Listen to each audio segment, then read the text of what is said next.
Hey guys, once again, it is King KZ, and I want to start off this video by saying one important thing, and that is Marco is not in Wano because Whitebeard told him to protect Luffy. Thank you very much. I could end the video there and that would be like the whole point of this video, but you know what, I'll go on for a couple more minutes and then maybe I'll say this again and then we can call it a video, okay? But no, seriously guys, recent chapter we saw that Marco arrived in Wano. Some people thought it would happen, some people thought it wouldn't, some people weren't really sure, and so they were just kind of in the middle. If it happens, it happens. If it doesn't, it doesn't. But he's here. For better or for worse, he's here. And question is why? Because last time we saw him, he said that he wouldn't be here. And when I started to plan this video, I thought it would be much shorter and much simpler. But then a thought just kept growing in my mind and I just had to, it just evolved into something like a bit bigger and probably more deeper in terms of analysis. But it's to do with understanding the character and personality of both Marco and Whitebeard, because I do think that the reason Marco is here is linked to Whitebeard, but as I said, it's not because Whitebeard told him to protect Luffy. That has nothing to do with it. Well, kind of. But no, it's not that exactly. Okay? And so understanding the idea of why Marco is here, I think that Marco is kind of a representative of what the Whitebeard pirates are. And so I think what I'm about to say applies to all the Whitebeard pirates. It's just that Marco has been portrayed to kind of represent them as far as, everything. Essentially everything. And so I think that why it relates to Whitebeard and understanding Whitebeard is because the will of Whitebeard has been picked up by, everyone he left behind in the Whitebeard pirates, the disbanded Whitebeard pirates. And so with that being the case, I think that Marco himself has decided to continue Whitebeard's will, which is mainly to bring, peace and this idea of being a family.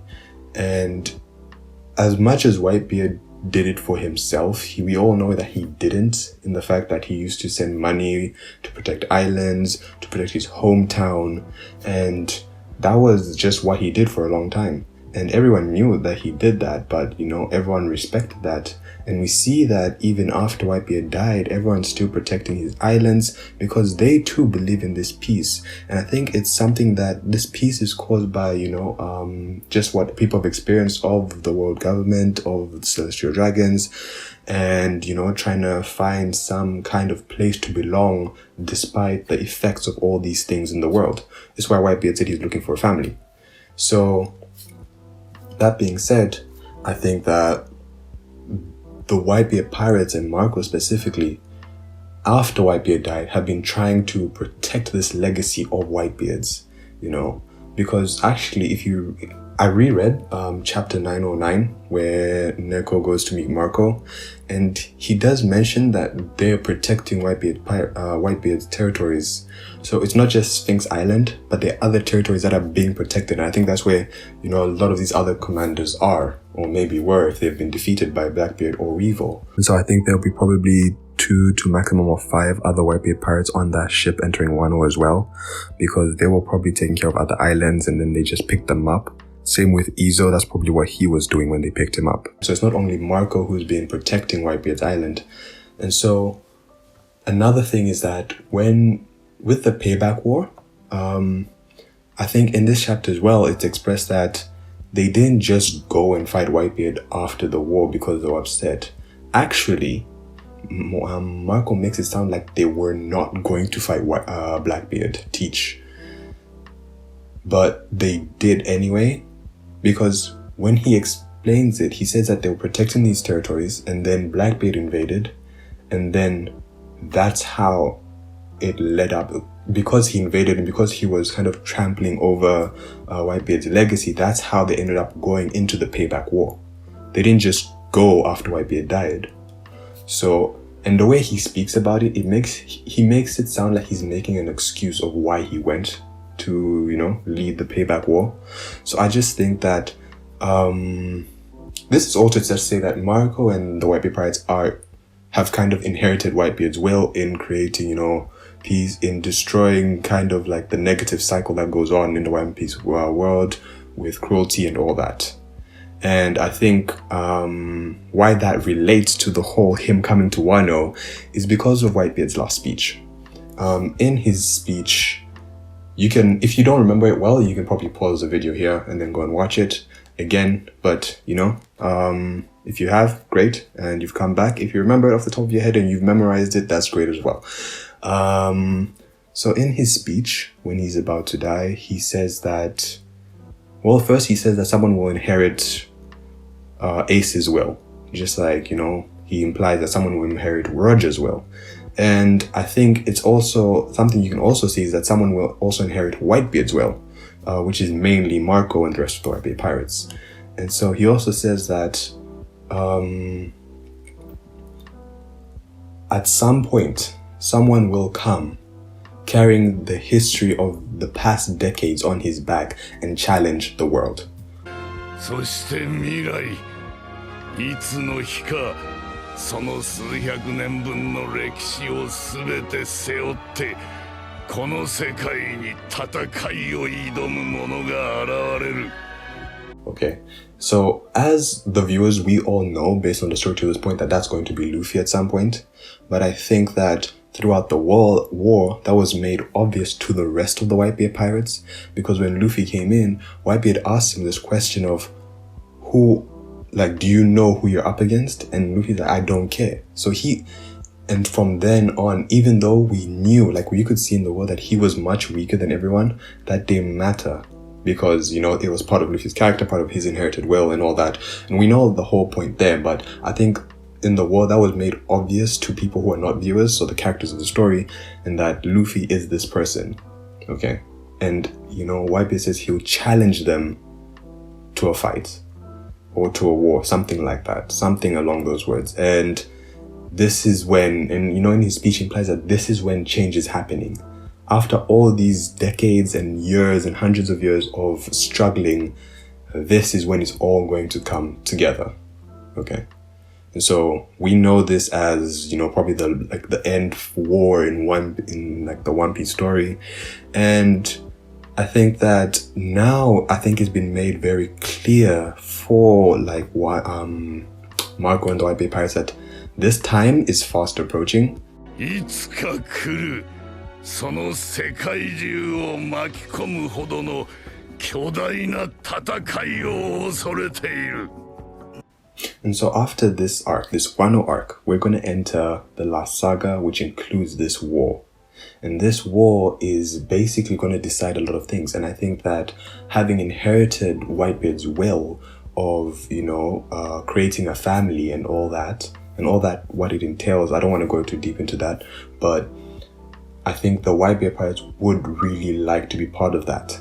And I think this ties in with what Marco said when he arrived and he, you know, kicked the Big Mom Pirates down the waterfall again, is that he said that times will change more than before, because he knows in terms that the viewer would understand that after this arc would be the final arc, would be the war, will be the time where someone carrying decades of history on their back is going to challenge the world.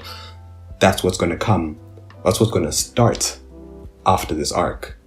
And so having realized that in part is why he's here.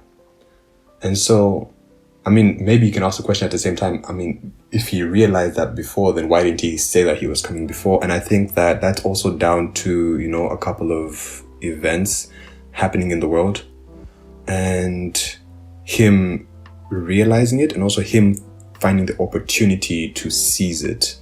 And so, like I said, it's not because Whitebeard told him to protect Luffy.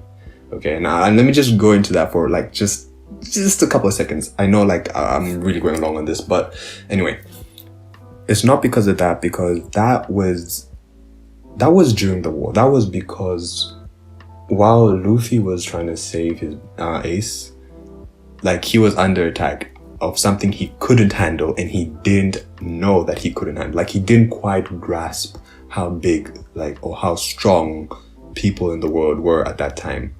I mean, they'd been beaten by Kizaru and Aokiji, but he didn't understand just how big the Navy is, just how much of a threat it is, and just how much of like an opponent they are till the war, and just how small he was. He didn't have that understanding yet. He wasn't strong enough to even do much yet. And so Whitebeard recognized that, and also recognizing that Luffy might be this person who the world is waiting for, he said, protect Luffy. And I think that at the end of the World War, the Whitebeard pirates understood that as well. And so when you come to Wano, and in Wano, it's a different story together where Luffy has this knowledge. He's not ignorant like before. And on top of that, he's much stronger. There's no need to protect him. It's not like a situation where Luffy can't get himself out. Luffy could right now, he could just be like, it's over, we're leaving. And that could be it. In the war, Luffy couldn't do that. He was stuck there. Like, even if he stopped fighting, he can't do anything about it. So it was a completely different situation. And I think that continuing that despite makes no sense.